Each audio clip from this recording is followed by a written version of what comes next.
What's up? All right, it is March the 11th. I just pulled in here at Bible Grove.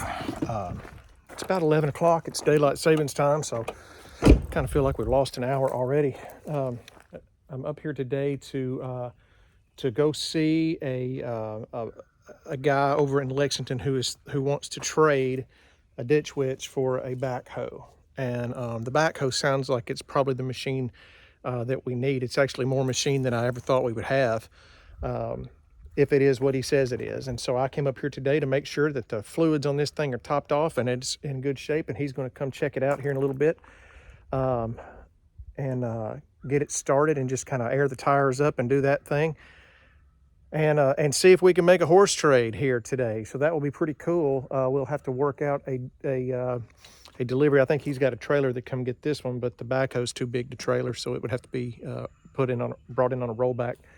But he's not far away, which is great in these kind of things. A lot of times you find a good deal, but it's 200 miles away, and you just can't afford to move these old machines. So that's cool. It's a beautiful day. It's about 52 degrees right now. It's going to warm on up to mid 60s today. The sun is shining. I haven't even opened up a camper yet to see if everything's good, but I imagine it is. I'm here by myself. Kids are at home doing the homeschool thing this week. I'm going to be here a couple of days. I've got a buddy coming up later today, and we're going to sit around a campfire and talk about life and see if we can't figure it out. So it's going to be a good couple of days here at Bible Grove. I'm looking forward to it, and I'll update as we make progress. Well, all right. Well, it's about 12:30, and we've gotten a lot done already today. So we got it up and running. It's cold nature, but it cranked on up with a little bit of ether sprayed in it. Running good. I got all the fluids topped off. Seems like it's going to be great. So he's on his way out here to check that out. Or in the morning, I'm going to have brought in 2 loads of gravel. I'm going to stage a load of 57 probably over here. 57 is driveway gravel, kind of like this, but it's more consistent than this. This is crusher run, and it's a really like 3/4 inch to 1 inch gravel, and then I'm going to bring in one big load of 2 inch to 1 inch chunky stuff, and I'm going to use that as base, and I'm going to fill that in just a little bit thicker, so we can have a nicer, flatter area there for a camper to sit. That's going to be where the next, I think the fifth wheel, we'll park it right in that spot right there. I believe that's kind of the plan. Anyway, so that gravel is going to be here first thing in the morning, or about 8 o'clock in the morning, and then maybe we'll work a deal today on a backhoe and have something here to actually move gravel with. So anyway, everything's fired up. Even the 4-wheeler cranked up this morning pretty easy. Man, when it starts warming up outside, these motors, they like it a whole lot better. I'm going to start working on, I brought some more bulbs, and I brought some more lilies, and I brought some more irises, and I brought some more Japanese irises, and I'm just going to kind of piddle around here and plant some more things in this area until the guy gets here. That's what's going on. I'm about to go get lunch. Well, all right. Well, Johnny has come to see the ditch witch, and he thinks it checks out pretty good, so I'm on my way to follow him and his wife to their property, and we are going to look at the Case backhoe. And I've called Miners Towing out of Lexington, and it's going to be about $275 to move it the 20 miles or so that we need to move it today. So we'll have to figure that in the cost of what we've got, but I don't think that sounds unreasonable to move something that size. So I'm en route as we speak now, driving through the beautiful countryside here in Lexington, just north of Lexington, and we'll see when we get there what we find. Hey Harley, you're not gonna believe this, but check it out. They got an elephant in their front yard. That's awesome. We'll go in that gate right here. All right, well, we have worked a deal. We've got Miners Towing is going to come pick it up here just in a minute. This is the backhoe. It's in pretty good shape, I think. I think we've gone through it. I think I know what most of the things do that are on it. He's a pony. Come on, come on. Come on. Hi. What's your name? Hi. Hi, darling. Hi. I've got to get him caught. Oh, he's going to be pretty. Hi, Jordan. Hi, what's your name? Huh? They're cute. Hey, that ought to do it. Did you get it, hon? It's Well, a it, video. yeah. Oh, okay. Yeah. All right. Well, that's pretty cool. You want a right there. picture? Yeah. Can you change I'll the have to camera? let you change that over. Let me see. Yeah.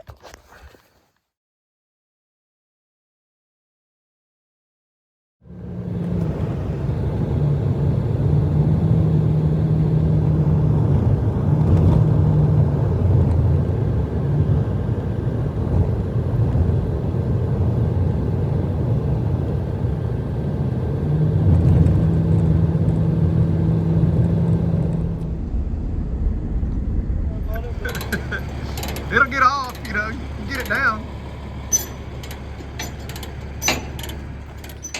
All right, well, it's about 5:45. It's been a long day. Still haven't had anything to eat. But look, we have a backhoe at Bible Grove. How awesome is that? It needs a little stuff done to it. It's got some loose bolts. It's just kind of been rattled apart most of its life. Looks like it's, you know, been pretty well used. It's going to need some rear tires at some point. It is kind of sloppy in the way that it handles. You know, it just is going to take some getting used to. Right now, it's kind of dangerous, but I think once I get used to operating it, it'll be. This bucket has a locking position, and it kind of takes a. You have to kind of finesse that thing. You have to raise it up pretty fast, and then as soon as it gets to a certain position, you slam the lever in the opposite direction, and it puts it in the locking position.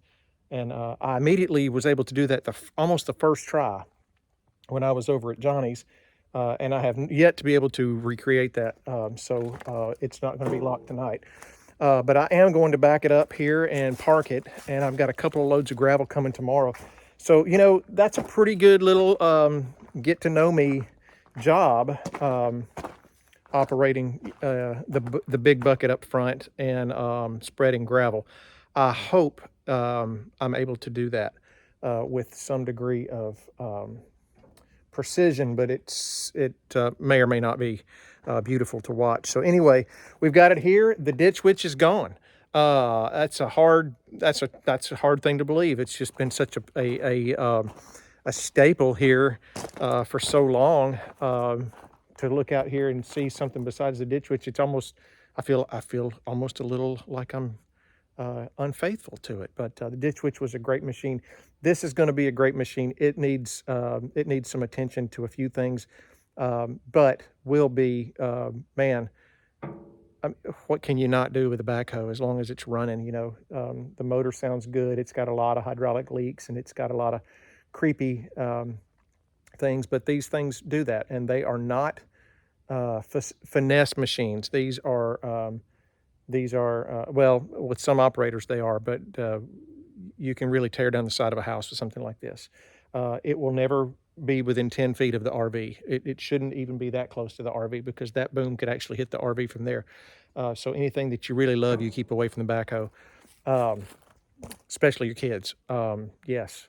Anyway, so I'm going to go inside and make something to eat and get a little snack in me because I am absolutely starving. And I'm just going to keep kind of playing around here and seeing how much more I can learn about this thing, and start making a few repairs that need to be done this weekend. But yeah, gravel in the morning. Should be a quiet and uneventful night tonight, I hope. We shall see. All right. Well, it's Tuesday morning. I think this is March the 11th. Kind of lose track of time. Sun's come up. It's beautiful over there. It's quiet up here. It's about 8 o'clock. It's a little later than I had planned on getting started, but it's cold this morning. It got down below freezing last night a little bit. I got a couple of loads of gravel coming this morning that I'm going to really use to gravel in this pretty muddy area right here. This is where we're going to use I'm gonna build that up just a little bit to level it out so we can put a camper right on that side. All right, well, gravel's here. It's coming back. I gotta go back here and move the backhoe. You hear him backing up back up there. So he's gonna come back here and dump us a load of 57, and then the load of 2-inch will come in after that. Oh, I love the sound of gravel delivery in the morning.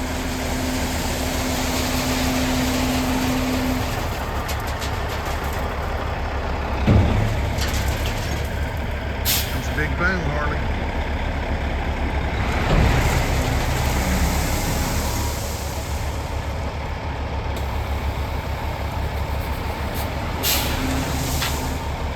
That's a professional right there. Didn't even slam the tailgate.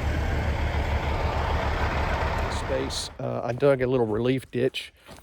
Just wanted to kind of see how I could do with some digging.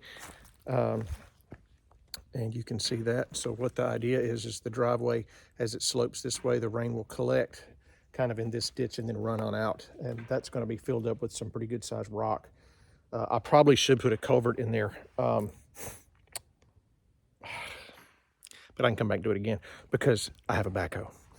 Anyway, so. All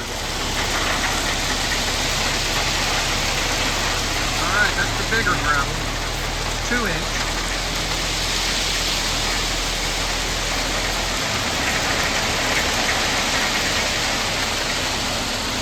Pretty tight in here.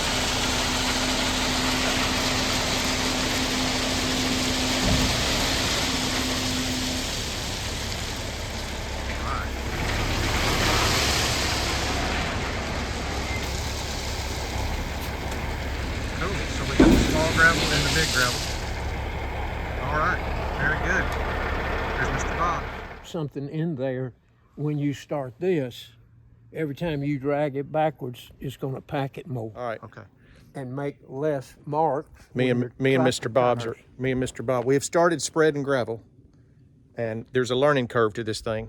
There's a lot of moving parts that I'm not used to yet, so I'm not very proficient.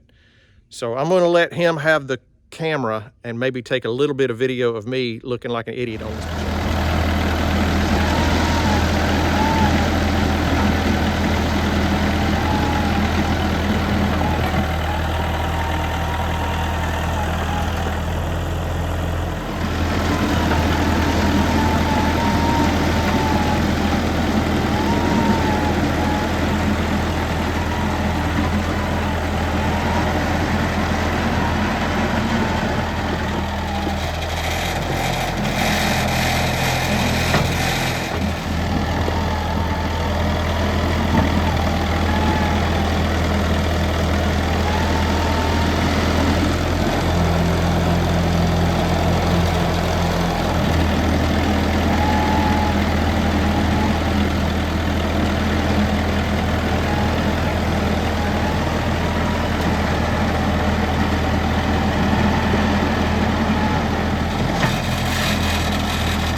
First day with the backhoe went pretty well, so it was great.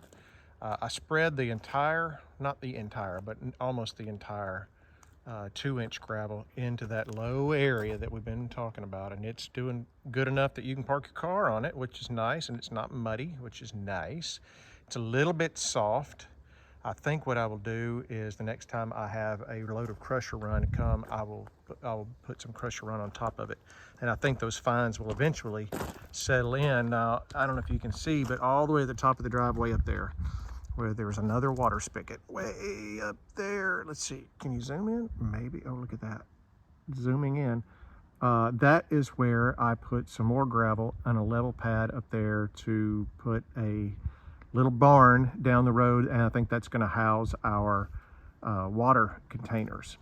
The cool thing about that is when you turn the water off at the street, you can then hook the water containers up to that spigot right there, and they will gravity flow to this spigot down here by the campsite. So we will be able to use that water line. So all we got to do is vent those containers, and they have a vent in the top of them already, so that's pretty cool. That's what those are right there. Anyway, man, I'm learning that machine. It has got some idiosyncrasies that I'm kind of learning to deal with. It is extremely powerful. I am very surprised at what it can do. It's incredibly useful. It's a little bit scary, but I got to be honest with you, it's really a lot of fun. So yeah, man, we did a great day's work today, and got all this stuff done, and got to know that machine just a little bit. Oh, what I didn't spread, I got out of the way, which is probably about a third of a load, and I just took it down there and dumped it. So we've got a good amount of 2-inch gravel left for that campsite when we get that thing ready to go as a base. So that'll be great too. All right.